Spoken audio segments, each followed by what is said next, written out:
बरेच जण या मिसकन्सेप्शनमध्ये असतात की height totally depends on our genetics.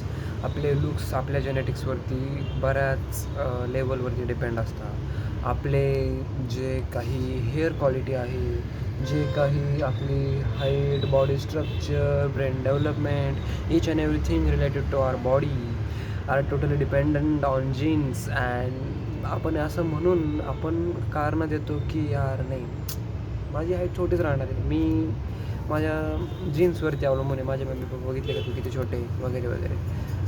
आणि दुसरे काही कारणं द्यायचे झाले तर की बाबा फेस स्ट्रक्चर माझं असं आहे, माझे जीन्स असे म्हणून. त्यामुळे हे जे आहे ना, हे सांगून काही उपयोग होणार नाही आहे. कारण I will tell you the real truth that even though तुमचे लुक्स हे फॅक्ट आहे की तुमचे लुक्स तुमच्या जीन्सवरती मॅटर करतात, तुमची हाईट जीन्सवरती मॅटर करते, तुमची ओव्हरऑल बॉडी डेव्हलपमेंट तुमच्या जीन्सवरती डिपेंड करते. But what if the fact is really harsh. आपलं जर कळलं की आपण काही करू शकत नाही तर आपण ते करणं थांबवू शकतो का? What next? But the next thing is की आपण जे काही आपल्या हातात आहे थोडं का होईना, त्या थोड्यासाठी लढायला आपण स्फूर्ती आणलीच पाहिजे. म्हणजे मला ह्या व्हिडिओचं टायटल किंवा कन्क्लुजन हे सांगायचं आहे, ओव्हरऑल टॉपिक हा आहे या व्हिडिओचा की तुम्ही गिवअप करू नका. इवन दो तुमच्या हातामध्ये 1% जरी अमाऊंट असेल ना एखादी सिच्युएशन बदलायची, तर तुम्ही त्या 1% 100% तुमचे एफर्ट दिले पाहिजे. That's what I am trying to say. Because आपण ना बरेच कारणं देत असतो की यार माझ्याकडे बरेच कारणं आहे आता. म्हणजे माझी आजी हॉस्पिटलमध्ये होती, बाबांची डेथ झाली, सर्व सर्व सर्व इतर अगदी इमोशनल करून टाकणारे एकदम व्हॅलिड असणारे पण कारणं आहे. बट मी त्या कारणांना देऊन माझ्या स्टडीजला कमी झालं असं इझिली कोणालाही कन्व्हिन्स करू शकतो.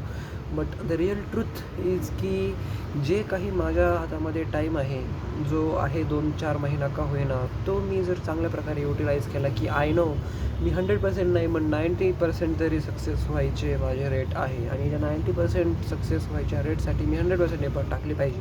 So rather than just giving the excuses, you just have to focus on the things or focus on the percentage of possibilities that you can do certain things.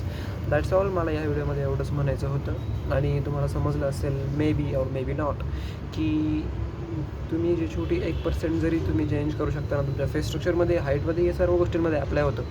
त्या 1% सुद्धा तुम्ही फाईट केलंच पाहिजे. जर fight नाही केलं तर लाँग टर्म रिग्रेट तुम्ही, मी तर म्हणतो रिग्रेट कसा होणार आहे तुम्हाला. आज सोशल मीडियाच्या जमान्यामध्ये तुम्ही रिग्रेट पण इझिली करायचं विसरून जाशाल की काय असतं पस्तावा घेणे वगैरे. But the real truth is you will stay way behind of the communities which are really developing themselves. आणि तुम्ही त्या ज्या सॅटिस्फॅक्शन ज्या वरच्या लेवलवरती गेलेल्या माणसांना किंवा एक प्रोग्रेसिव्ह माणसाची जी सॅटिस्फॅक्शन असते अचिव्हमेंट करण्याची, ती कधी घेऊ शकत नाही. आणि तुम्ही आयुष्यभर वंचित राहणार आणि त्याचं रिग्रेट तुम्हाला होईल की नाही आय डोंट नो. बट मला तरी रिग्रेटच होईल त्या गोष्टीचं. मी 1% असूनसुद्धा फाईट नाही केली ह्या गोष्टीचं. So rather than coping, just do that shit even the chance is of 1%. So that's all. मला हेच म्हणायचं होतं या व्हिडिओमध्ये. आय होप तुमच्या लाईफमध्ये काही ना काही व्हॅल्यू ॲड करू शकतो या व्हिडिओमध्ये. भेटूया नेक्स्ट व्हिडिओमध्ये.